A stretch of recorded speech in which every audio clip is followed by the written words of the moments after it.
5장입니다. 5장 기독교의 수용과 성장에 대해서 우리 함께 살펴보겠습니다. 자, 초기 교회 설립입니다. 19세기 이후에 가장 중요한 선교지로 인식되어 왔던 우리나라의 기독교 운동이 이 세 가지 점에서 특별했다. 세 가지 점. 첫째는 이 선교사들이 입국하기 전에 한국인들이 만주나 일본으로 진출해서 선교사와 접촉하고 이 세례를 받았다는 점입니다. 또 둘째는 이 선교사들이 입국하기 전에 한국어로 성경 일부가 번역이 됐다. 자, 이게 우리나라에서 기독교 운동의 특별한 점인데, 셋째는 이 선교사들의 활동과 관계없이 한국인들의 자생적 교회 공동체가 설립되었다. 자, 이 세 가지 점이 특별했다라고 볼 수 있습니다. 자, 그래서 첫 번째 우리나라의 국내 첫 교회가 바로 우리가 잘 알고 있는 소래교회, 이 소래교회가 세워졌는데, 이 만주에서의 성경 번역과 이 한국인의 이 동역으로 이 교회가 이제 세워지게 됩니다. 자, 만주에서 이제 세례를 받고 이 신자가 된 이 서상윤, 그리고 1833년 귀국했고 그의 동생 이 서경조와 함께 이 외척에 있는 송촌으로 이주해서 1883년 5월 16일에 이곳에 이제 교회를 설립하게 됩니다. 처음에는 이제 작은 한옥에서 이제 모이기 시작했는데, 1895년에는 외부인의 도움 없이 이 신자들의 헌금으로 8칸 기와집 예배당을 건축했고, 또 1934년에는 함석 지붕의 희년 기념 예배당을 건축했습니다. 그리고 이 1900년도에 이 서경조 씨가 이 교회의 첫 장로가 되었습니다. 자, 이 소래교회가 우리나라 첫 교회였을 뿐만 아니라 이 초기 한국 교회 형성에 아주 중요한 역할을 감당하게 됩니다. 자, 여기 이제 이분이 이 서경조, 그리고 이분이 이 동생인 것 같은데, 서경래 씨. 여기 이렇게 처음에 여기 한옥집에다 이제 교회를 세우고, 여기는 이제 총신대의 기념으로 이렇게 수레교회를 이제 만들어 뒀는데, 우리 주일 학생들하고 한번 가서 본 적이 있는데, 여기가 바로 이제 한국 최초의 이제 교회다, 소래교회다. 자, 이 조선 예수교 장로회 이 상본에 보면은, 그리고 교회가 이제 계속 세워지게 됩니다. 인천의 내리교회, 또 서울 세문안교회, 또 정동교회, 또 충북에도 목곡교회, 또 남대문교회, 또 부산에도, 또 평양에도, 또 부산, 전주, 경기도, 광주, 또 울산, 이렇게 교회가 이제 초기에 이제 설립된 교회들이었습니다.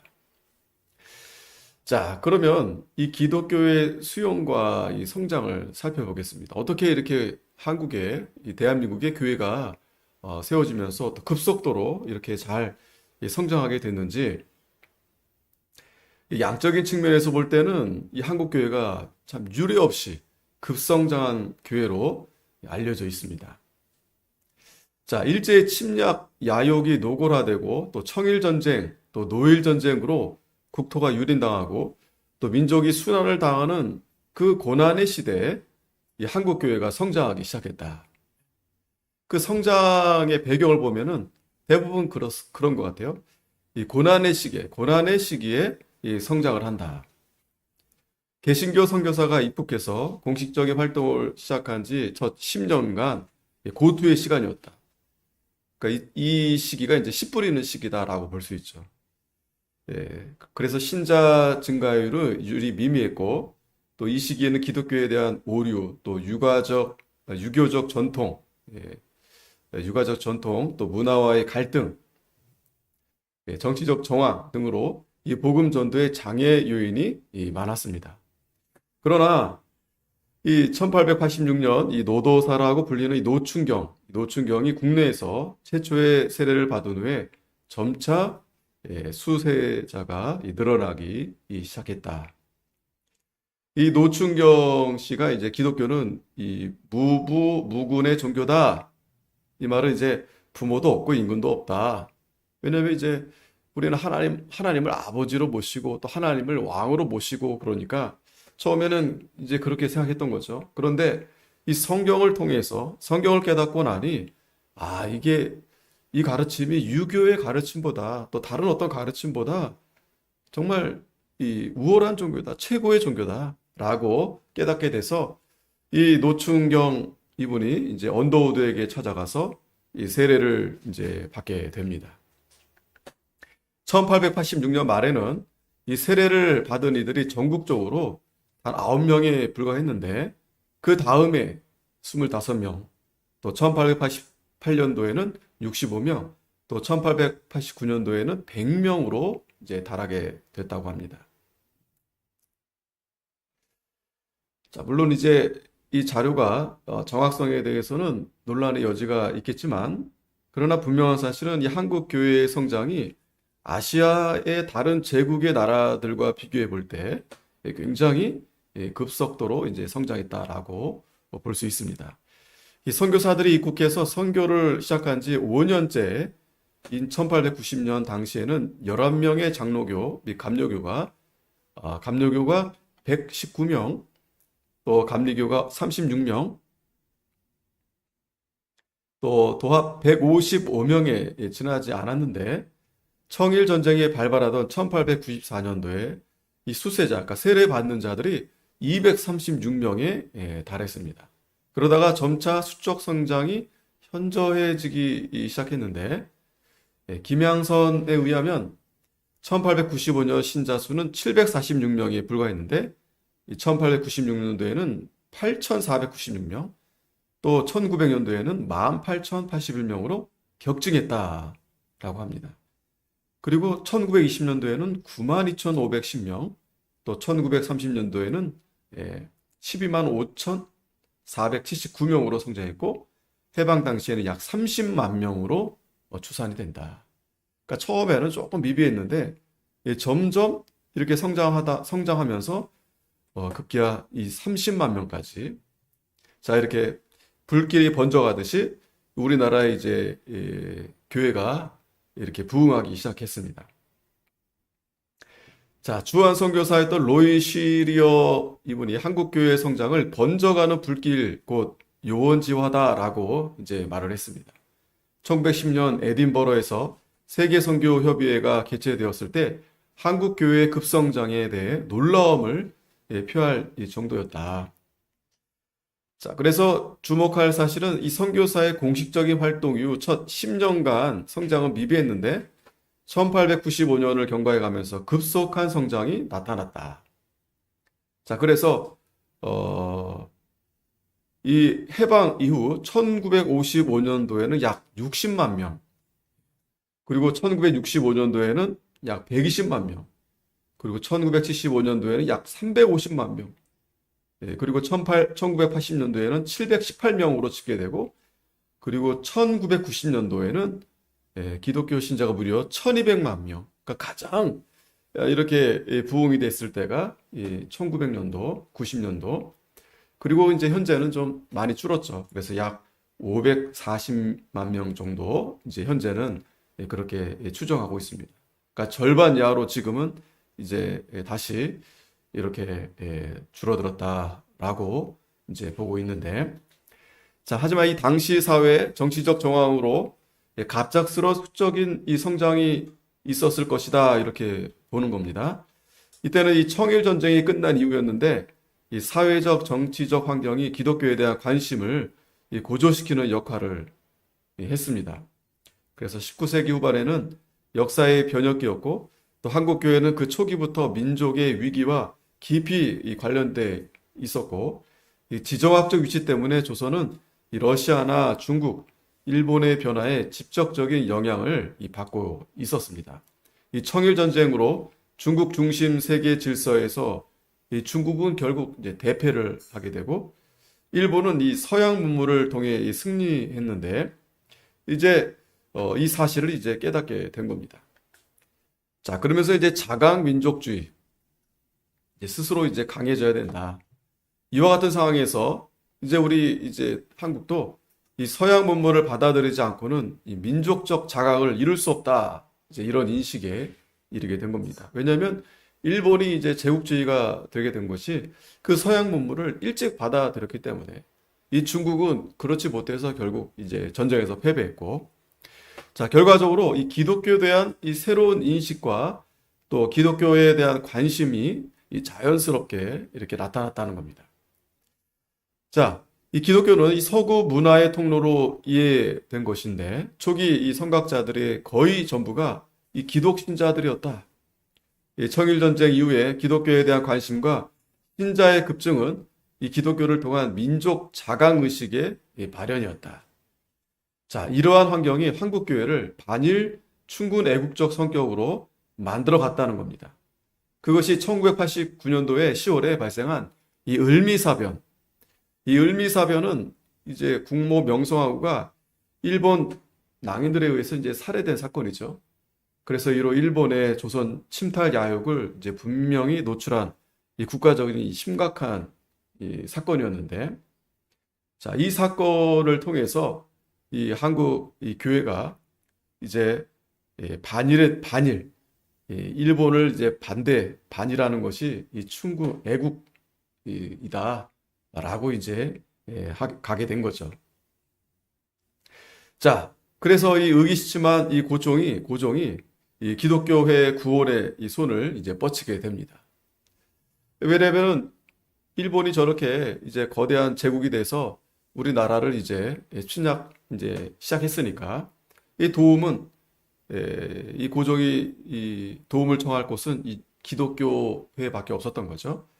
그래서 언더우드가 이 고종의 부름을 받고 이 7일간 이제 입궐 숙직을 했고, 또 감리교 선교사 존슨도 또 고종의 측근으로 통역을 맡았고, 이때 기독교를 통해서 민족적 자강을 이루려는 의지와 또 국가적 상황에서 기독교는 이 반일적 성격과 함께 이 충군 애국의 종교로 인식되었다. 어떻게 보면 이 교회가 지금도 어떤 정치적인 어떤 영역에서 많은 교회와 또 정치하는 가운데서 그 영향이 있었는데, 이것이 어느 날 갑자기 된 게 아니고 벌써 오래전부터 이렇게 역사적으로 볼 때도 상당히 이 영향이 끼쳤고 또 영향 끼칠 수밖에 없었다. 오히려 이때는 오히려 교회에 아주 큰 이 도움을 구할 수밖에 없었던 그러한 상황이었다라는 것을 우리가 또 보게 됩니다. 자, 그래서 한국 기독교와 이 민족주의, 이 기독교 민족주의라고도 하는데, 자, 한국에서의 기독교의 수용과 급성장에 있어서 기본적 전제는 이 한국이 일제의 식민 통치하에 있었다는 사실이다. 그렇다고 일본이 우리에게 도움을 줬다, 그런 의미가 결코 아니죠. 이러한 시기 아래에서 하나님의 섭리 가운데 우리 한국의 교회가 더욱더 이렇게 성장할 수 있었다라는 것입니다. 어쨌든 이 일제 식민 지배 하에서 기독교가 전파되었고 또 수용되어 갔다는 것은 이 사실입니다. 자, 일본이 1875년 병자수호 조약의 체결을 통해서 조선 진출의 발판을 확보했고 또 청일전쟁과 노일전쟁에서 승리함으로 한반도에서 이 청과 러시아의 세력을 배제했다. 1905년도에는 을사조약을 강제로 체결하고 이듬해 통감부를 설치했고 1910년에는 조선을 병탄했다. 이때부터 조선은 일제의 식민지가 되었고 1945년까지 일제의 지배를 받았다. 자, 이런 상황에서 한국의 기독교는 반일 민족주의 성격을 띠게 되었고 한국 기독교의 자기 정체성 형성에 영향을 주었다. 자, 그러니까 그러한 상황이 오히려 우리가 기독교가 더 성장하게 됐고 또 국가적으로도 기독교를 더 의지하게 됐고 또 그것이 이제 반일 이 민족주의 이제 그런 성격을 가지게 되었다라는 것입니다. 자, 그래서 기독교적 이 민족주의가 이제 형성이 됐는데, 자, 일본은 이제 식민지의 모든 것을 수탈해 갔죠. 기독교회는 한국 도처에서 근대 학교를 설립하고 또 서구식 병원을 설립하는 등 한국인들의 현실적 요구에 이제 부응해 갔습니다. 식민 지배와 수탈 과정에서 이 기독교회의 수혜를 이제 경험했습니다. 그러니까 일본은 어떻게 해서든지 우리를 수탈해 가고 이용해 먹으려 하는데 교회는 그렇지 않죠. 교회는 오히려 우리에게 학교도 세우고 병원도 세우고 어, 교회도 세우고 하면서 우리에게 도움을 주면 도움을 줬지. 그러면서 결국 이제 기독교적 민족주의로 이제 나아가게 됐다라는 겁니다. 자, 그래서 기독교는 개화와 개혁의 정신적 보루였고 또 일제에 대항할 수 있는 잠재적인 힘으로 인식되었다. 자, 그런데 여기서 보면은 우리나라가 아시아, 아프리카 제국의 여러 나라들과는 달리 기독교 국가의 식민 통치를 받지 않았다는 것을 우리가 볼 수 있어요. 그러니까 좀 차이가 있어요. 그러니까 도리어 이 반기독교적인 일본의 지배를 받았다라는 것입니다. 이런 상황에서 민족과 교회는 쉽게 유대 관계를 형성하게 되었고 결과적으로 한국에서는 독특한 민족주의를 발전시켰다는 것입니다. 그것이 바로 기독교적 민족주의였는데, 그러니까 무슨 말인가 하면은 다른 나라 이제 아프리카나 다른 아시아, 그러니까 기독교 제국 국가가 이제 그 식민했던 그 나라들이 되려 이제 반감이 있었고 기독교를 잘 받아들이지 않았다는 겁니다. 그래서 대체적으로 그 나라들은 반기독교적 그런 성격을 지니고 있었어요. 그럴 수밖에 없었겠죠. 왜냐면은 기독교 신자가 된다는 것은 어떤 점에서는 반민족적 행위로 인식되기 때문이죠. 그 대표적인 나라가 이제 인도네시아, 이제 이런 나라들이 있는데, 그래서 그런 나라들이 이제 그 영국이나 이런 이제 식민지로 있으면서 그들은 이제 반기독교 운동, 또 반외자 운동, 이런 운동을 이제 펼쳤다라는 것입니다. 그런데 한국은 그렇지 않았다는 거예요. 한국은 일본인 나라가 이제 우리를 침략해서 이제 식민으로 삼았지만, 일본은 기독교 나라가 아니었던 거예요. 그러다 보니까 좀 이 특수한 상황이죠. 다른 제국주의보다도 일본이라는 이 제국주의는 좀 특수하기 때문에 오히려 우리나라는 기독교를 더 수용할 수 있었고 또 보다 용이하게 이 기독교와 가까이 하게 돼서 우리는 되려 이 기독교적 민족주의가 이제 형성이 됐다. 이게 참 우리나라의 어떤 그 독특한 그러한 모습이었다라는 것입니다. 자, 그래서 이 기독교 수용과 이 사회적 환경, 이제 이걸 살펴볼 때 대체적으로 이제 우리나라의 지형을 볼 때 이 남쪽보다는 이 북쪽의 성장이 빨랐다.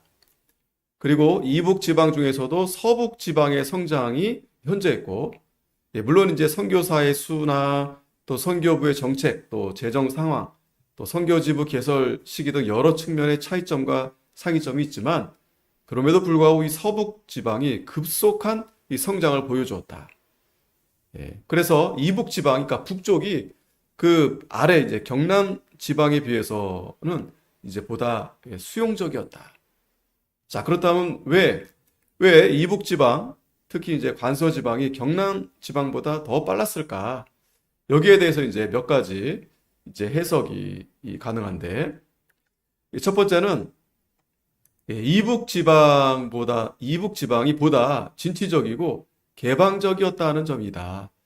아무래도 어느 나라나 다 비슷해요. 그러니까 그 다른 나라와 그 경계하는 그 지역들이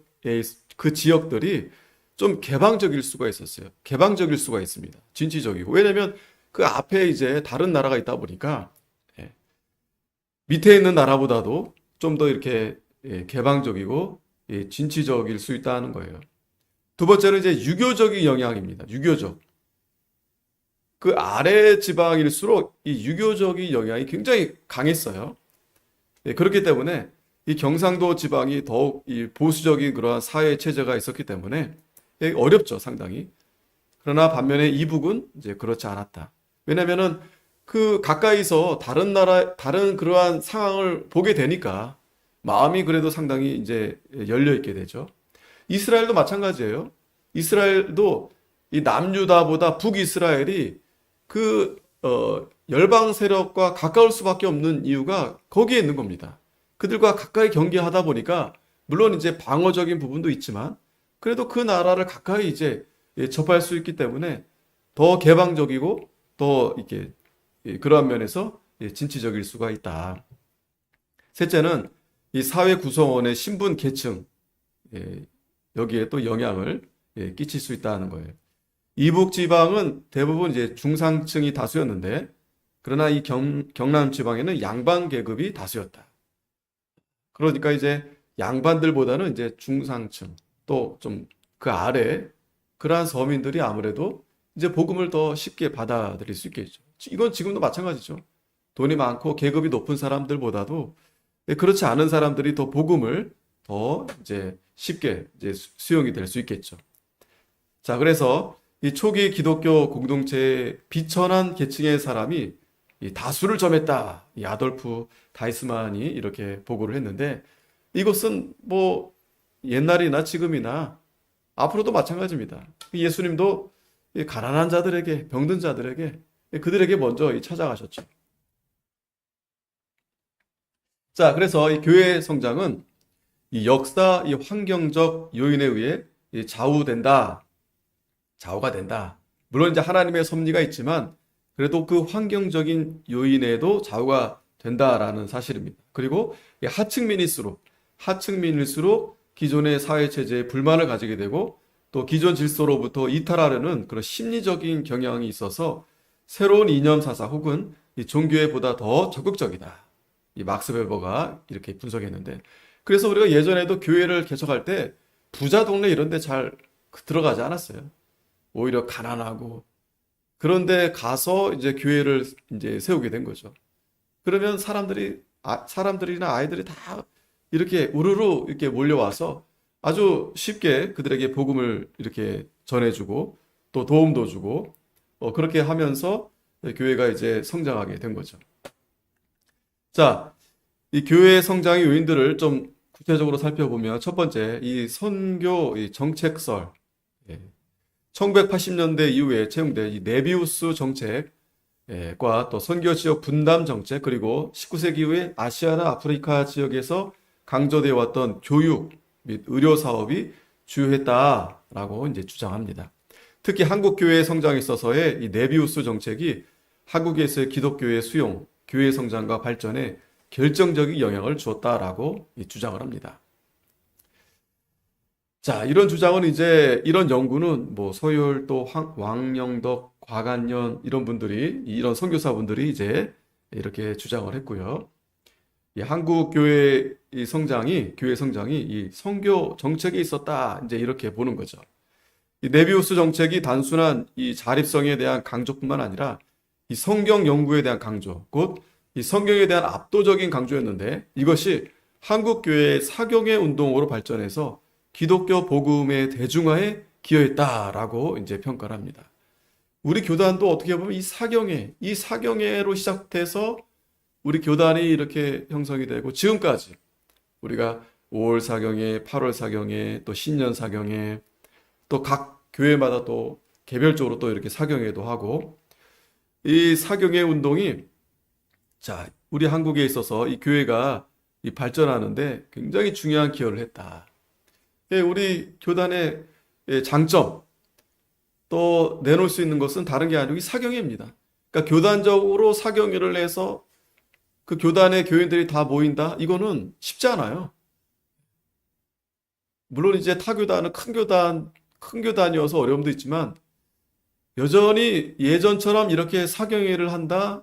이런 교단이 없습니다. 물론 있을 수 있겠지만 많지 않고 그러나 우리 교단은 전통적으로 이렇게 하고 있는데 이것이 굉장히 중요하다. 그리고 또 산기도가 있죠. 사경의 산기도. 우리 교단은 이제 그러한 정통을 잘 이어서 우리 이병기 목사님을 통해서 또 저도 마찬가지지만은 계속해서 이렇게 이어가고 있는데 이것이 우리나라의 교회 성장에 있어서 굉장히 중요한 역할을 했다. 자, 두 번째는 이제 종교 혼합설.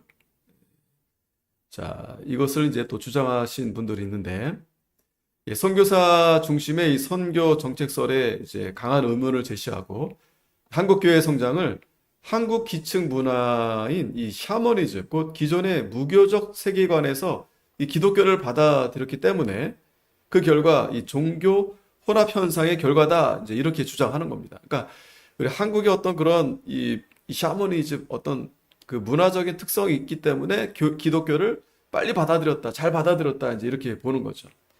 이것을 이제 이 주장하는 사람이 이제 정대위라는 분인데 이분이 이제 1959년에 이제 미국에서 이제 예일대 박사 학위를 받고 그리고 이분뿐만 아니고 박봉배, 뭐 스펜서 팔머 등이 이와 같은 이제 유사한 입장을 이제 보여줍니다.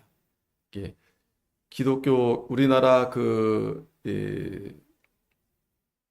어떤 그 무교적인 그런 세계관에서 그게 이제 혼합이 됐다. 기독교가 혼합이 됐다. 자, 그렇게 주장하는 이유가 이 네비우스 정책 이전에 천주교가 성장한 거, 이걸 또 예를 들고, 또 네비우스 정책이 실효한 다음 시대에 이 개신교의 발전상도, 이, 이제 우리나라의 기독교가 이렇게 발전되는 것이 뭐 네비우스 정책 때문이다라고만 보기에는 좀 뭔가 이렇게 부족하다라고 이제 보는 거죠. 도리어 한국의 이제 기성 문화의 샤머니즘, 이것이 기독교와의 종교 혼합 현상의 결과다. 이제 이렇게 보는 거예요. 그런데 이 한국 교회의 성장을 이 무교와 이 혼합 현상으로 이해한다면, 그러면 좀 우리가 한국 교회의 순수성에 대해서 의문을 제기할 수 있겠죠. 물론 그렇게 볼 수도 굳이 이제 이렇게 주장한다면 뭐 그렇게 생각해 볼 수도 있겠지만, 그러나 그렇게 보기에는 우리가 지금 이렇게 예배하는 것이 뭐 섞인 게 아니잖아요. 그런 의문을 제기할 수 있다. 세 번째는 이 한국인의 심성론. 자, 한국교회 성장을 한국인의 심성 혹은 이 종교성이 있다. 그러니까 한국 사람들이 그 종교성이 있어가지고 그 마음밭이 이 신앙을 잘 받아들인다 이렇게 보는 거예요. 그래서 독특한 이 종교적 감성, 종교성, 또 그로 인한 열심 이것이 있다라고 이제 보는 거죠. 이러한 견해는 이제 뭐 윤성범 또 유동사 이런 이 감리교 학자들이 이렇게 보고요. 그래서 감리교 선교사였던 존슨 또한 영혼 구원을 향한 한국인의 열정을 강조했다. 이 한국 사람은 다른 사람들보다 열심히 있다는 거예요. 그래서 한국인의 종교성은 게이를 비롯한 다수의 초기 선교사들이 강조해 왔는데 이런 점은 이제 가족 연대성 혹은 가족 지향성과 결부돼서 그 효과가 상승되었다라고 주장합니다. 이 한국의 가부장적 제도가 있는데 혹은 가족 지향성이 있는데 이것이 한국인의 열심과 결부돼서 교회 성장에 영향을 준 것이 분명하다. 자, 그러니까 실제적으로 이 초기 한국 교회에서 이 가족 중심으로 그렇게 개종하는 경우가 있었어요. 그러니까 아버지가 이제 그 가장이 아버지가 이제 회심하게 되면은 그 가족들이 다 따라가게 되는 겁니다. 할아버지가 오늘부터 나 교회 가야 되겠다. 그러면 그 식구들은 다 따라서 이제 교회를 갔던 겁니다. 뭐 한 사람도 빠질 수 없는 거죠. 아이들도 할 거 없이 다 그 가장이 이제 교회를 가게 되면 우르르 그 가족 전체가 그렇게 개종하는 경우가 적지 않았다. 집단적으로 이렇게 등록하는 경우가 많았었는데 그걸 보니까 한국인이 좀 독특한 그런 감성이 있고 또 종교성이 있고 또 가부장적인 그런 제도로 인해서 성장하지 않았겠는가 이렇게 보는 거죠. 네 번째는 이제 역사 환경론입니다. 정치적 환경론. 그래서 이 책을 쓴 이 이상규 박사님께서는 이제 이 이론을 이제 지지하신다고 합니다. 19세기 이제 정치적 환경에서 이제 해석하는 입장인데 역사 이제 환경론입니다. 이 주장이 이제 광범위한 지지를 이제 받아왔다. 한국의 이제 지정학적 환경 때문에 외세 침략을 받았고 또 사회적 불안과 혼란은 이 종교적 욕구를 이제 강화시켜 왔다는 겁니다. 자, 이러한 주장하신 분들은 이제 정재식, 서명원, 왓슨, 소고도, 라토렛 이런 분들이 계시고, 자, 그래서 이를 정치적 정황론이라 이제 할 수 있는데 인간의 삶의 환경, 특히 19세기 말의 정치적 상황이 이 종교적 욕구와 깊이 관련돼 있고 이러한 점들이 기독교 수용에 영향을 끼쳤다는 이제 해석입니다.